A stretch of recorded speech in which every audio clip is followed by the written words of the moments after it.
Good evening all and welcome. There are times in life when we encounter people who we'd much rather never meet again after our first encounter, and tonight I have a collection of these kind of stories just for you. So let me know what you think down below when you're done. But for now, it's time to get comfortable and let the darkness take control. Several months ago, my cat went missing in the woods, and I had to look for him. It was late at night, and the moon was a thin crescent, so the only source of light was my flashlight. I had seen my cat several times, but he seemed to be scared of something. Every time I got close, he would run further away. At a certain point, he got scared of something and ran back towards the house. I started to make my way back and saw a man. He was just standing there, absolutely still. He had nondescript brown hair and a tweed jacket. I could make out all of his facial features except his eyes. They just seemed to be shadow. I called out to him, but he didn't respond. Then I said, "I can see you, you know," and was greeted with silence. I turned and walked a few steps, and he turned around. He was a few feet closer. I turned, walked some more, and looked again. This time he was partially hidden behind a tree. I did not need any more warning. I booked it back to my house where my cat desperately wanted to come in. I locked the doors and sat on my couch until I calmed down. Every night since, I hear a noise at my window, a loud, slow rhythmic tap. There's no trees out there, and most of the nights it's happened there's no wind. Every time I've been too afraid to look, probably for the better. The last thing that I want to see is the man with a tweed jacket and no eyes.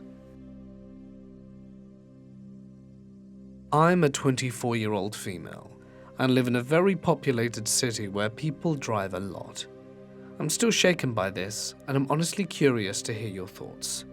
So the other night I parked my car outside, went to let my dog in my house, and went back outside to grab my stuff. It was around 6 p.m. and dark because of the winter. I get into the driver's seat, lock the car, and I'm sitting there for about a minute getting my stuff together, when all of a sudden I see a man walk from in front of my car to the driver's side window. He was holding something up to the window, and I automatically get extremely panicked. A few months ago, a man held a wrench up to my window in a grocery store parking lot where I was sitting with my roommate and I, but he saw the dog and walked away fast. It was a sketchy situation then, and a sketchy one now. The next few steps are blurry. I'm looking at him in a panic. He is motioning for me to roll down my window, and I look into the back of my car to see my dog's there to protect me, and realize she is not there, as I had just let her into the house. I do realize that I had the back windows both 75% open, and then a thought pops into my mind. I can drive away. My car is on. I shift the car into drive, and he reaches back onto either the window, the door, or the side of the car, and I begin to drive and he backs up. I pull into the street and almost hit another car and end up pulling out and leave shaking. The next day I realized my landlord had a camera pointed at the front of the house to see if packages got stolen. I asked if he had clips from the night before, and he did. Too bad it was motion censored, so it only showed the moments when my car was pulling out. He walks away from the car, and he has a huge wooden plank or something in his hand, hidden behind his back, at least 3 foot. He then walked down one way of the street a little bit, turned around and went a different way. I wish I didn't even see the video now, because I was scared before, and even more so after. Now I know he was holding something there that could have potentially been a weapon. I'm very thankful I trusted my instincts. Someone on a neighborhood website that night said their car got stolen 2 streets over, so maybe he wanted my car. But I'm glad I didn't get to find out.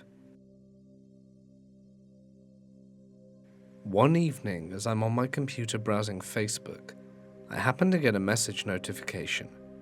Thinking it's one of my friends or family members, as I have my profile blocked from people I don't know, I click the notification to open up the message. It's from an elderly man who doesn't live in the same town as me. He tells me I'm very beautiful, and I reply with a thanks and leave it at that.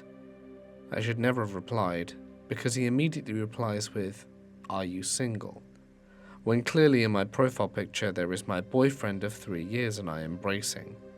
I tell him no, and he goes, "Shame." I end up blocking him and go to bed. The next morning, I'm opening and I'm alone. It's dark out, only 5 a.m., and I don't open for another hour.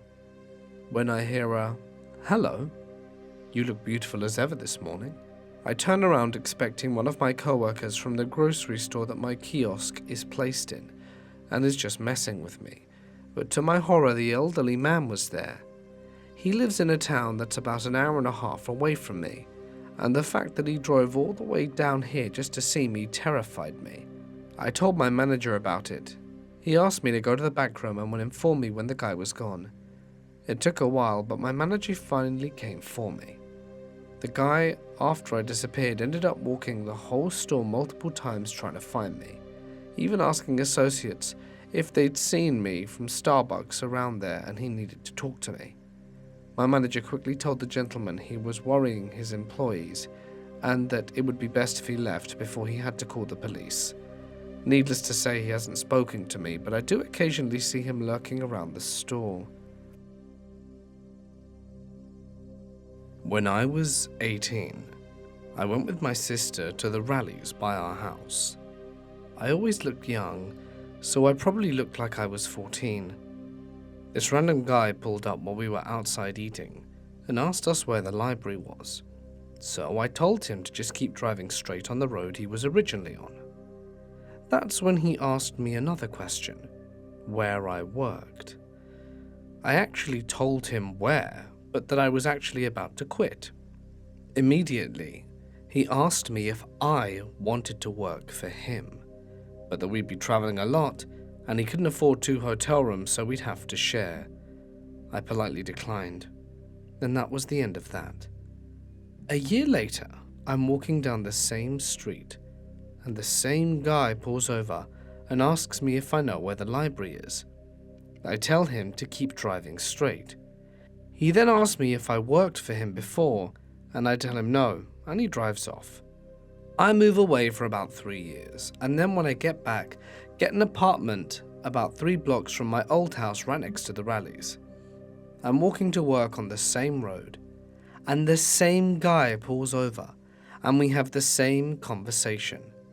A year later, I'm walking again, and he pulls up and asks me where the library is again.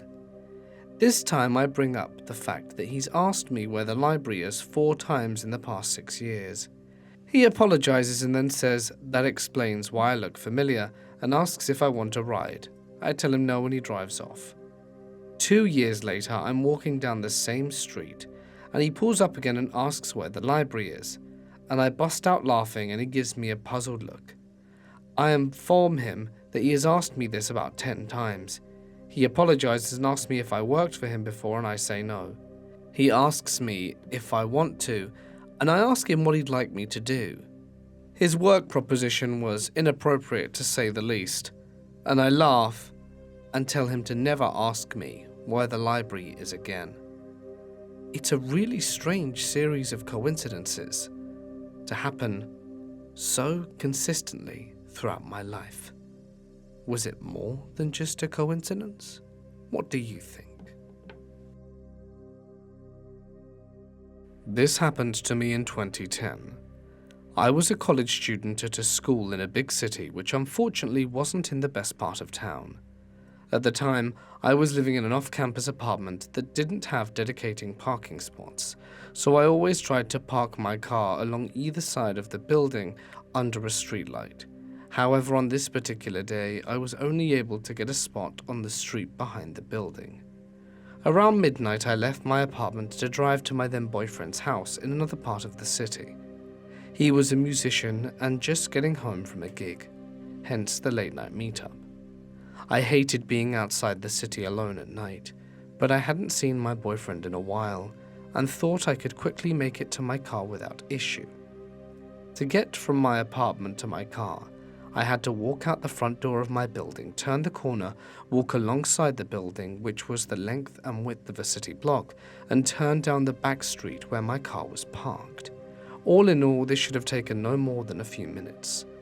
As I turn the corner to walk alongside my apartment building, I see a man walking directly towards me. He immediately starts calling out to me and saying, "Hey, hey!" But he's far enough up the street that I think I can make it to my car before he makes it to me. I quicken my pace, and so does he. He keeps calling out to me saying, "Hey, can you help me? I'm homeless, I need to go home." Obviously that made no sense, and the closer he got, the more I could tell he was drunk, on drugs, or both. He was getting closer to me, and all the while calling out to me and asking for money, when I suddenly realized that I couldn't make it to my car before he would make it to me. So I stopped dead in my tracks underneath the streetlight on the side of the building. I always walked with my keys in my hand so I would never be struck digging around for them in an opportune time. Much like this, and thanks to my mom and making sure I was always safe in the city, my keys were complete with a keychain of mace. By this time the guy was a foot away from me, aggressively asking for money and telling me he needed to get home. I told him I had no money and couldn't help him, and he moved closer until he was inches away from me. I picked up my mace, and in that moment the streetlight shone on it perfectly, so this creep saw it and backed away. To this day, I swear I had a guardian angel watching over me. This guy could have grabbed me, snatched my purse, or gotten violent, yet the mere sight of my mace was thankfully enough to spook him. He quickly walked past me down the street, and I sprinted to my car and sped away, shaking, and needless to say, I never, ever walked to my car alone at night again. One of the most frustrating parts of this encounter is that it happened within sight of a city surveillance camera that wasn't functioning. A few months prior to this incident, someone tried to break into my car, and when I called the police and asked them to review the surveillance, they told me the cameras in that area didn't work, and hadn't for a long time. So I know there was no way this guy would have been caught either, which kept me constantly on edge. So much so that I moved out of the city entirely a few months later.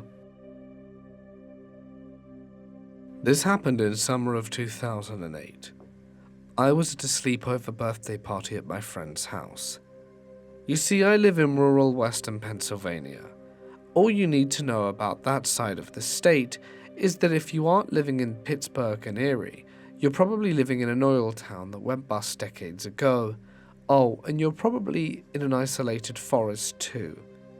My family did okay in spite of the economical depression area we live. Now, my friend had money.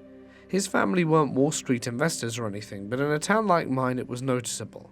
He had a big house, a huge yard, a tree house, a trampoline, big screen TVs everywhere, and every video game console ever made. You might think I was only friends with the kid because of the stuff he had, which honestly isn't true. He's probably in the top 5 nicest people I'd ever met. His family were amazing. They took me in for a while when my mum was in hospital, and I still keep in touch with them. So, rich, good guy, etc., who had lots of friends. His birthday parties were legendary among kids in our town. Usually they involved one of those closed canopy tents outside with movie projection inside, along with soft-serve ice cream machines and slushy. The party in 2008, when he was turning 13 or 14, was a little more low-key. There were a few less people than usual, and there weren't any tents and projectors. We played video games for the first part of the night, and then started to play flashlight tag when it got dark. I know that the rules to flashlight tag can be depending on who's playing, and my friend and I used to play like group hide and seek. The hiders would go hide somewhere dark, sometimes alone, sometimes together. If there was a great spot, the seekers got the flashlights and also some cool walkie-talkies. As I said before, the yard we played in was huge, and there were a lot of places to hide. The first hour or so was pretty uneventful. We mostly hid around the treehouse as well as climb over some trees inside the yard itself. The only thing we had to worry about was when a cop drove by. Obviously we weren't doing anything illegal, but we just didn't want to explain we were sneaking around the house at 11 at night with flashlights. My friend's yard ends in some pretty thick woods. My own house, which is a few miles down the road, has some wooded areas around as well, but not like this. After you leave my friend's backyard, there's about 15 to 20 miles of wilderness before the next town. He does have neighbors on one side, and all of it is going to become important in a bit. On this particular time, I was one of the seekers. My group and I were waiting in the house for the other group to hide. We were mostly drinking slushies and messing around. We had just come out the house and started our search when we heard a lot of yelling.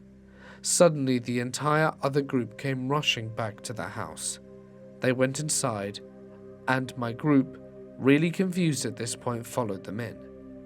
It took a few minutes for everyone to calm down and explain what was happening, and the story went like this. That round, they had all decided to hide in the woods since we hadn't been back there yet.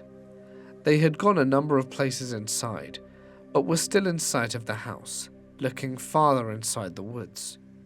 They caught sight of a figure at the edge of their vision. It took them a little time while figuring out what they were looking for in the dark. They thought it might be a tree or a deer or something, but they kept focusing on it. When they were sure that the shape was human, they started yelling and sprinted back to the house. When everyone was finally inside and mostly settled down, I was freaking out, along with some of the other boys. A few of the people in my group, including my friend who was throwing the party, were skeptical. They were pretty sure that the other group was just trying to scare us. In fact, my friend was almost angry about it. He was going to march off to the woods to check the situation out himself. They stopped him and said that they should only go back to check as a group, or wake up his parents who were asleep upstairs. Most of the people who hadn't gone into the woods actually found this pretty fun in a weird way, and it was like being a thriller movie. Plus, we were in a low-crime neighborhood, and there were enough of us that one unarmed person shouldn't have bothered us. Even if it was a hoax, it would be a fun scare, and we came up with a plan to investigate the woods. The majority of the guys decided to go back into the woods with flashlights and walkie-talkies. They also planned to bring my friend's dog, but that didn't work out. The dog was a golden retriever/collie mix, and was the furthest thing from a guard dog, unless you feared being licked to death. He also got most of his exercise by fetching tennis balls in the big yard, so he was not used to being led on a leash. I waited at the house with another scaredy cat kid with the other walkie-talkie, ready to wake up my friend's parents or call the cops. I wasn't taking this situation very well, but really didn't show it. I tend to seem pretty calm on the outside when I'm a nervous wreck on the inside, and at least I attempted to calm the other scaredy cat down. After a few minutes and some excited chatter on the walkie-talkie, the investigators returned in a similar state as the original group. There was a lot of shouting, and it took a few minutes to get the story straight. This is what happened to them. They had gone to the edge of the woods like the original group had done. It took a few minutes of searching since the figure had been spotted in the thicker brush that wasn't easy to reach. One of the kids swung his flashlight around until he caught sight of something before yelling and running back to the house. Some of the other boys who had gotten the same glimpse inside the flashlight had behaved similarly. They confirmed that they had seen a person. He was mostly obscured behind a small tree. The features that they could make out from that brief moment were of a male who was on the taller side with longish hair. One of the boys who had seen him thought he might be wearing some light flannel. Apparently he had made no move to approach them and had just cocked his head out a little to stare from behind the tree. It was at this point my friend's mum finally came downstairs after all the commotion. We explained the situation to her, and she locked all the doors and told us to stay inside and to tell her if we saw anything else. She explained that part of the woods were going into what was probably not their land anyway. They just had the closest house to it. Needless to say, I didn't sleep well that night. We were situated on an air mattress in my friend's game room. The really frightened kid actually took to sleeping underneath one. Just before sunrise, I finally drifted off for a few hours. When I came to, everyone was awake and eating pancakes on the patio. My friend's mum was with them. She had checked the woods that morning and hadn't seen anything amiss. We were all a little on edge, but things were pretty normal beside that. When my parents came to pick me up, I was reminded of the fact that I only lived about 2 miles from my friend's house, a walk that took 10 minutes or less.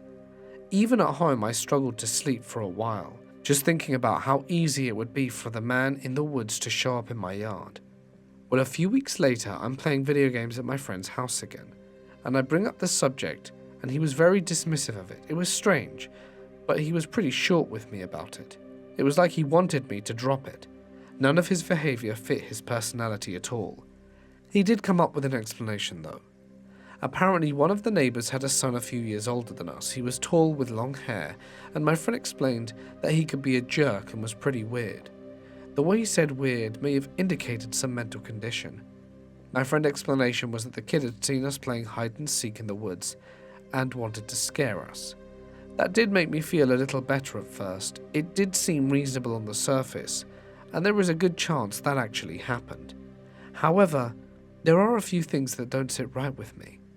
In my experience, when someone is trying to scare you, there's like, haha, I got you at the end. Most people would want to reveal the whole thing in a good-natured way, or they just want to show you how dumb you look for nothing.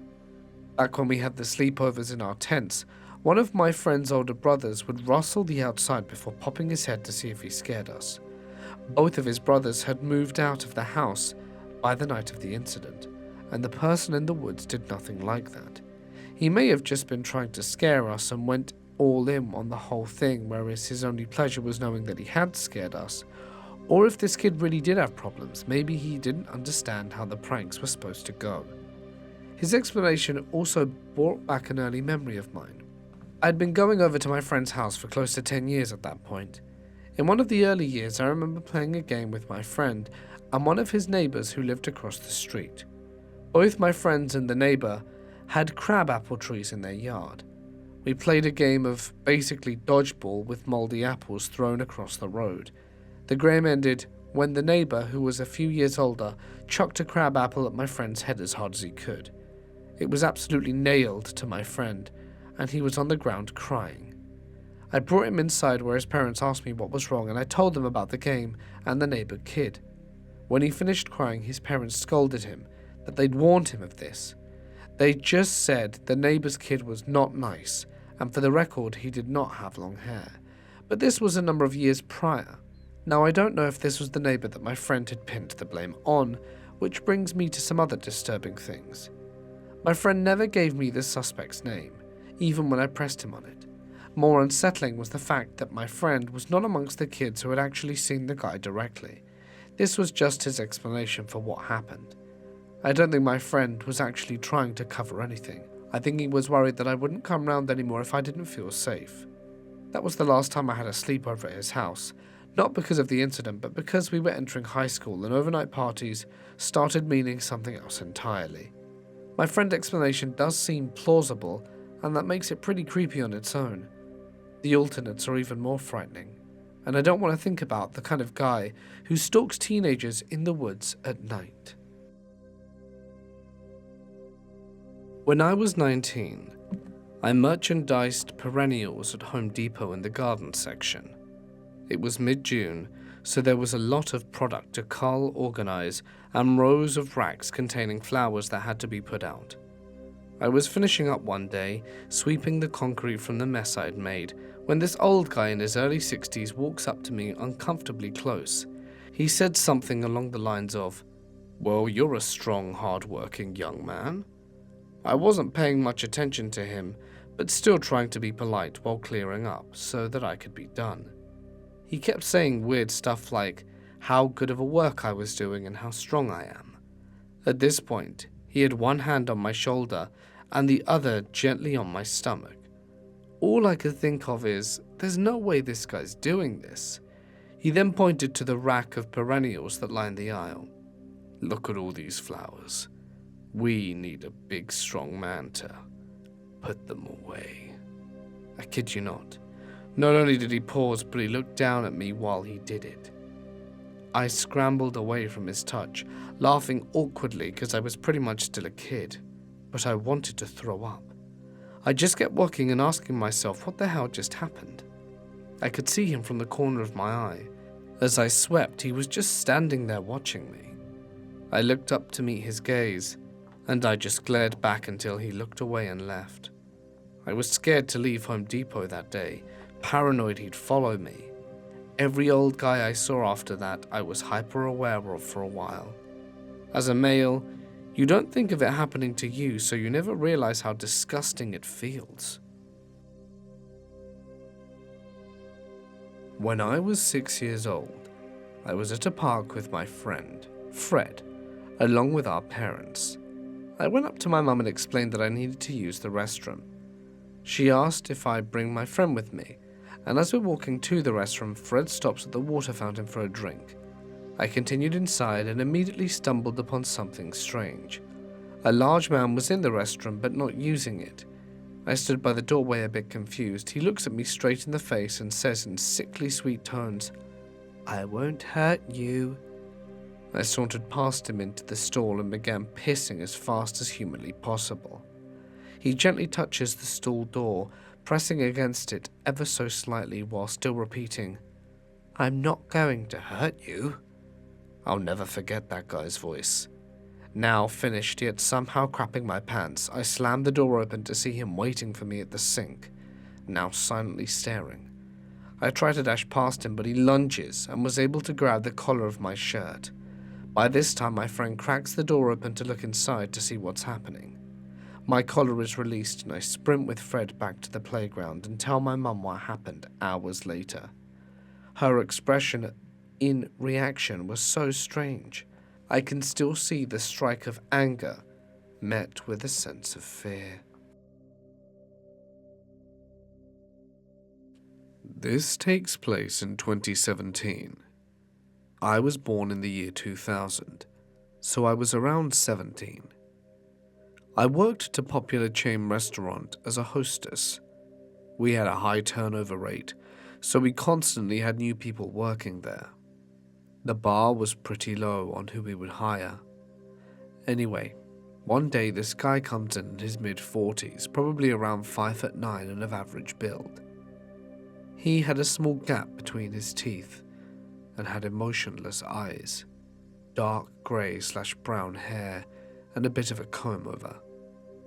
He's wearing an Hawaiian-style button-up shirt and khaki cargo shorts, and asks to talk to the manager, Michael, a good friend of mine.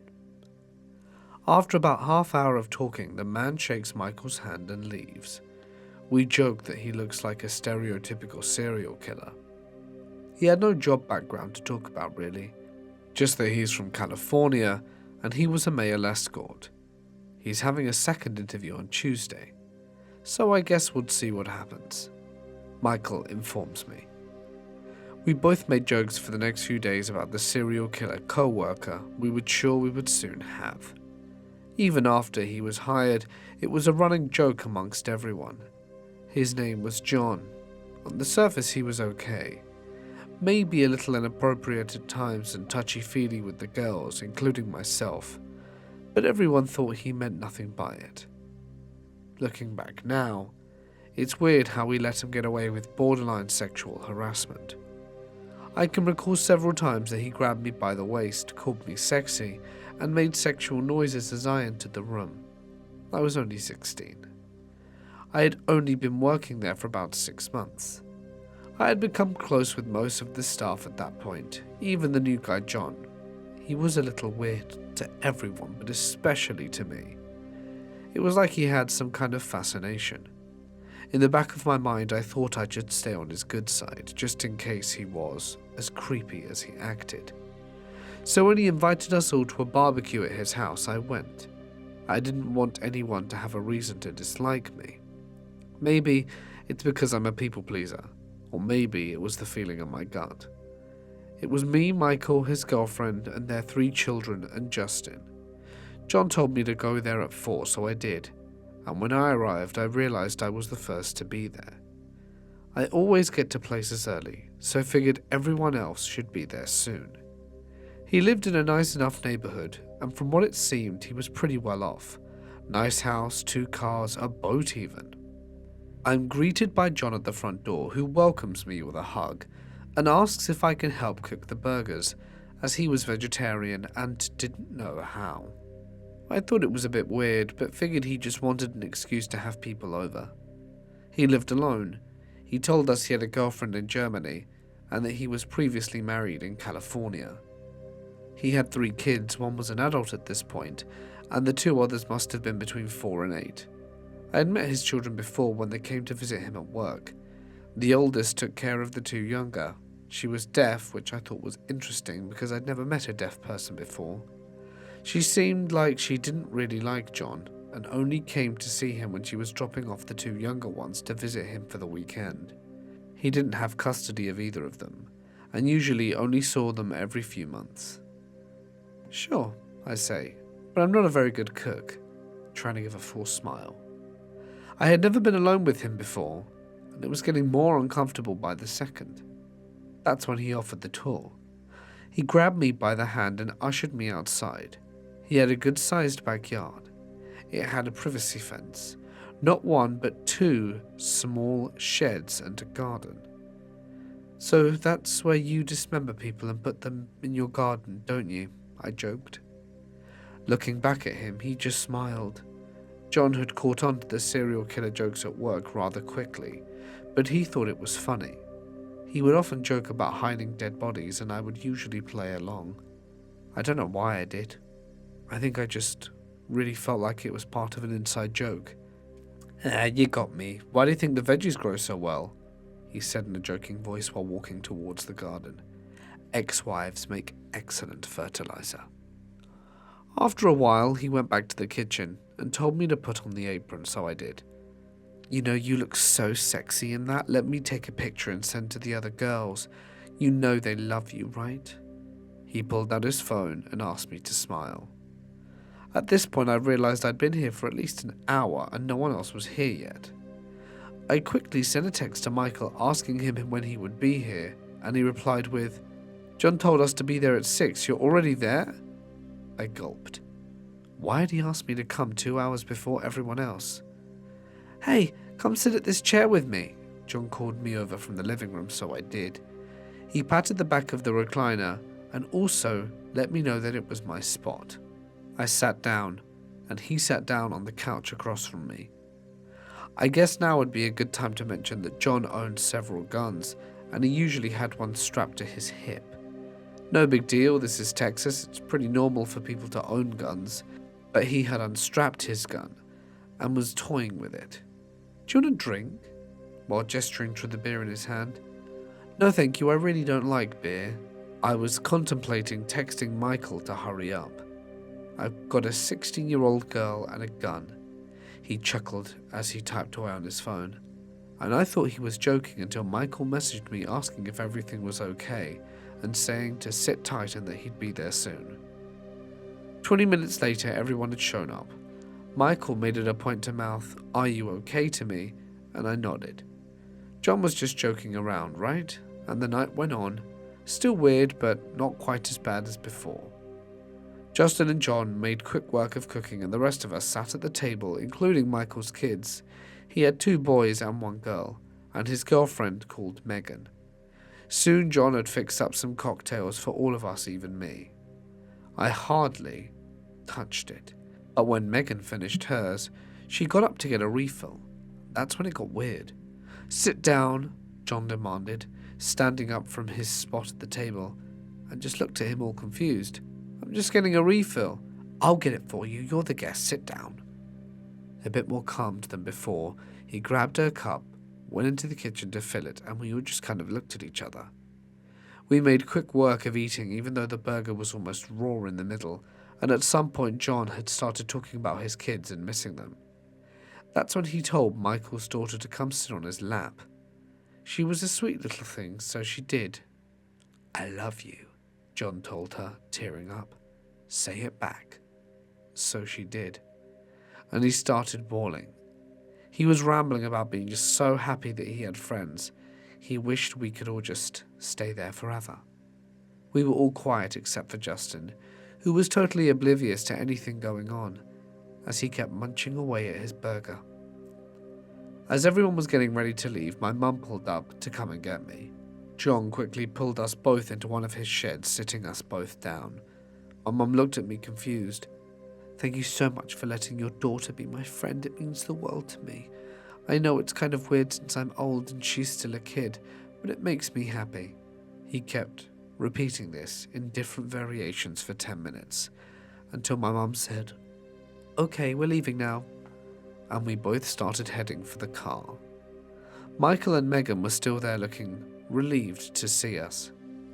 I later found out John had ordered them to wait until he came back to leave. They wanted to leave as soon as he stepped into the shed, but didn't want to leave us, and Justin had already departed.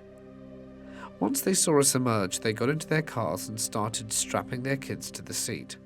John followed me and my mother to our car and stood in the way of the driver's side door as soon as my mum buckled up.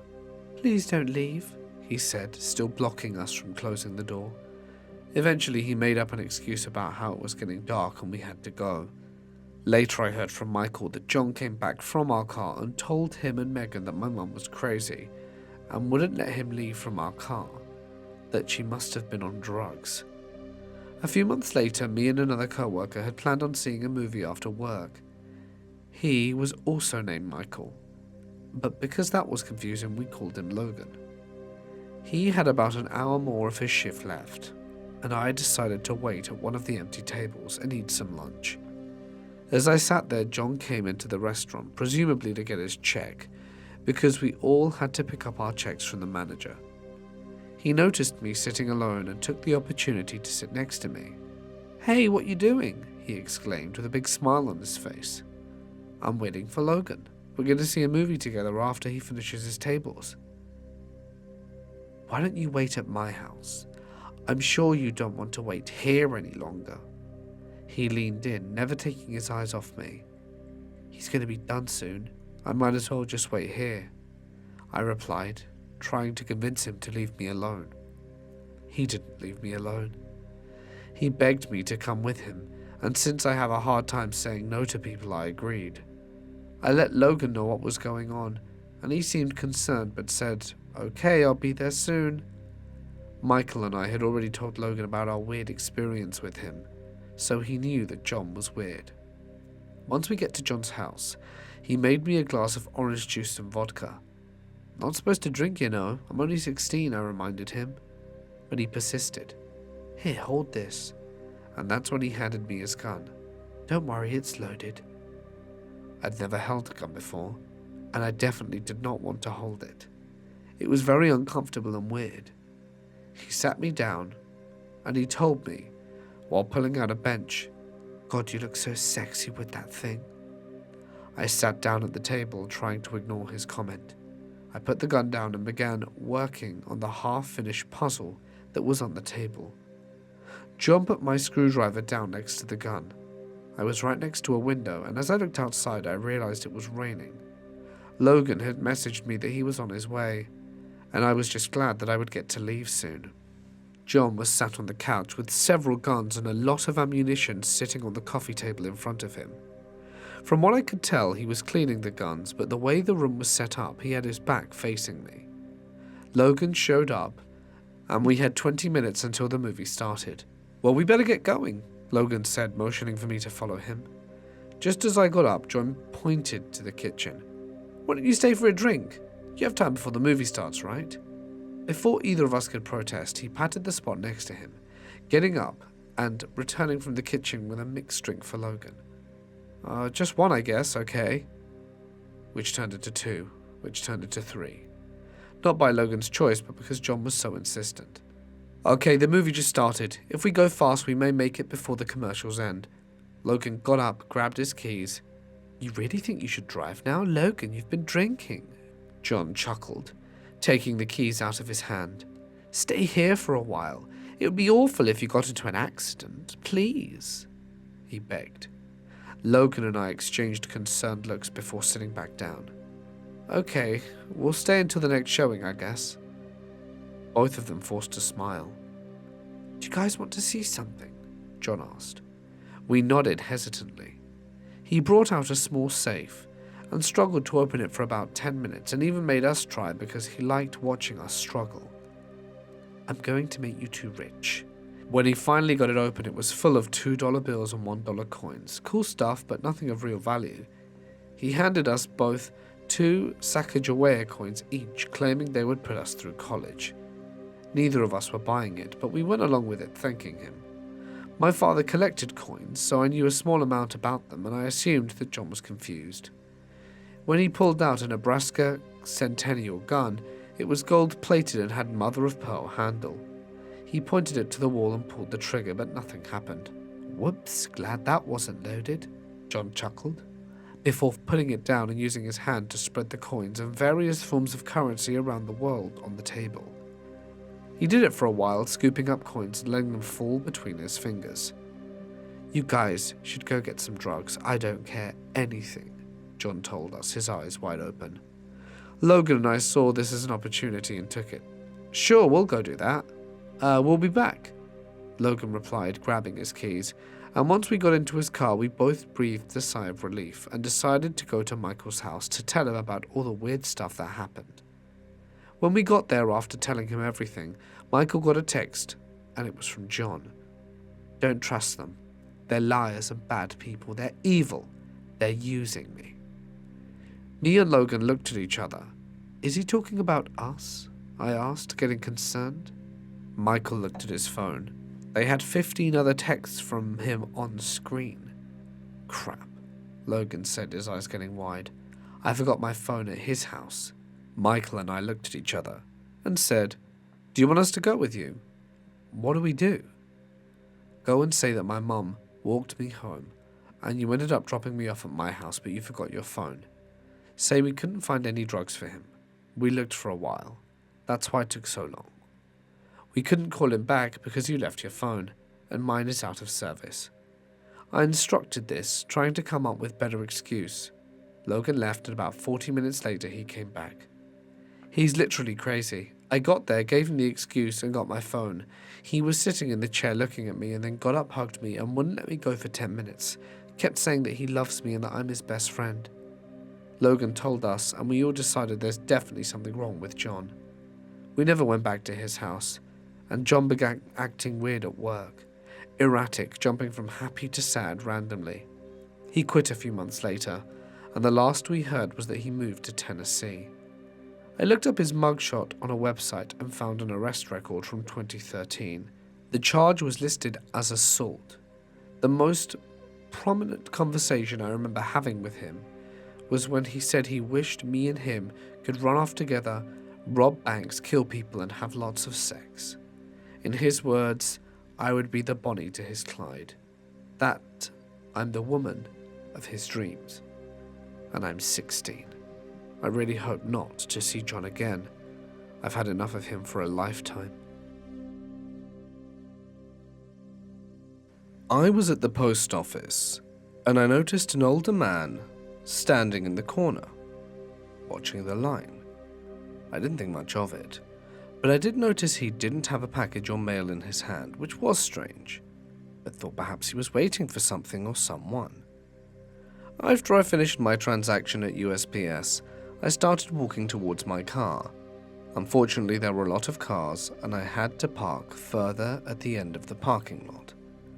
A few seconds after I'd left the USPS store, the man exited too. I felt a bit strange, but kept walking towards my car, taking my keys out as I did so. I started getting this weird feeling that he was following me, so I quickened my pace. He began walking faster too. When I got close enough to my car, he began screaming, "Wait, I have something to say to you." I'd never seen the man in my life, and he was scaring the crap out of me. Not saying anything in the post office and then chasing me to my car. I unlocked and ran in, slammed the door, and he tried opening the handle. He began banging on the window, trying to open the door, but my hand was so shaky that I stalled the car. The car was stuck, and I wasn't sure if there were people around, so finally I lowered the window an inch and asked him if I could help him with something. "I noticed you at the post office and thought you were very beautiful. Can I get your number?" I don't know how many times this has gotten him play, but it didn't work for me. "I have a boyfriend," I told him, retried my keys and zipped the hell out of there. Now, whenever I'm in a parking lot, I always look left and right and behind me to make sure no one's following. I'm not sure what the guy would have done if he'd have opened the door handle, but honestly I don't want to think about it. Hey guys, it's Mort here, and thank you so much for listening. Truly, thank you for making it to the end of the video. As you can imagine, leaving a comment or a like, just any form of interaction really goes a long way in helping the channel out. And if you're new here and unsubscribed, why? Why haven't you subscribed? Like, seriously, please. It helps out a lot. Thanks, I love you. As you might be able to hear, I've still got the remnants of a cough. It's been persistent. It's been like 2 weeks now. It just doesn't go away. And, sorry, tickly throat. It's just unpleasant. Anyway, sorry for the late video. Recording is hard right now. Edits are harder still with all the coughs. I'd like to extend a huge thank you to my members and my patrons. I love you guys. Thank you. Your support and contributions really help keep the channel up and running. Seriously, you guys are the best. Thank you so much for watching. I hope to see you again in a few days' time. But until then, stay safe and stay awesome. And I'll see you in the next one.